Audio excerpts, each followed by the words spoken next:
I'm at the old Lake Placid packing house, owned by Consolidated Tomoka Land Company. Originally, they were called Lake Placid Naval Company because of naval oranges, I'm assuming. I'm not sure when the packing house was built, but I think it was sometime at least back in maybe the 20s. Consolidated eventually became Consolidated Land Company and then Consolidated Tomoka.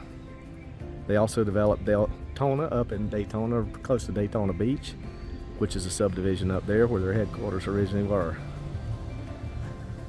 The packing house was used to pack oranges for many years.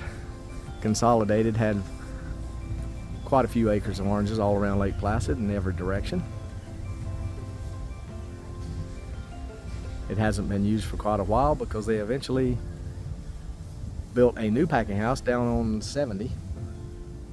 After Consolidated had owned the packing house for quite a few years and built a new packing house, it went into various stages of disrepair over the years with people knocking out the windows and doing, as you can see, it's now used for various other items that has nothing to do with the orange business. Eventually, Robert Summers bought the old packing house and spent many years trying to bring it back to its glory days, I would say, and which is quite a project for a building this size in Lake Placid. There really isn't a whole lot of uses for it. There's some rental spots. Pretty much it's kind of too big a building to do much with in Lake Placid at this time. As you can see, the packing house was situated on the railroad track. They would have a spur coming off to the back of the packing house back in those days, and they would load the oranges after they had went through the process of cleaning and polishing them up to make them look good for sales. They would load them on a train and set them off on the railroad tracks and be delivered all over the country. This is one of the loading bay areas in the Lake Placid packing house, Consolidated's packing house. This is where they would take in the oranges. See, there's the open floor. Guys working on a Volkswagen bus here. This would have been the main floor. There would have been belts, grading machines, packing. They would pack the oranges somewhere in this area. Then they would, when they got the boxes full, they'd roll them down to the end of the conveyor and someone would pick it up and take it out to the train, which those are the outside areas over there where the train would have been pulled up on the spur that used to be on the side that's no longer there. There's the upstairs. That's where there was offices for people, and there was storage for boxes that were not, bags and boxes that were not opened up yet for use. They would store them up there. This is the loading area on the back side of the packing house. Usually it'd be a train along the side of there with box cars.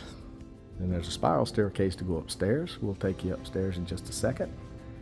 This is the upstairs area. As you can see, you can look out over the railroad track with the external building on the outside. Up here would have been areas that they would store the boxes, the bags. They used to put oranges in bags. They also packed them in boxes to ship them out. This area would have been where those would have been. At one time, there may have been some offices up here. As you can see, this is the back side where the railroad runs. There's the track out there.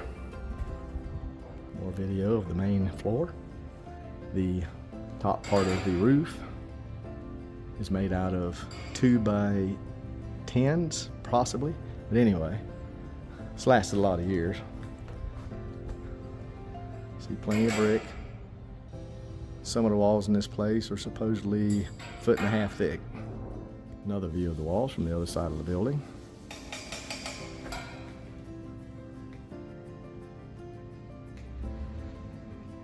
As you can tell, it's a fair-sized building. This is an upstairs office where they were doing sales, actually. Probably it's the sales room, part of the sales area. Robert had a salon up here for quite a few years. As you can see, it's all brick too.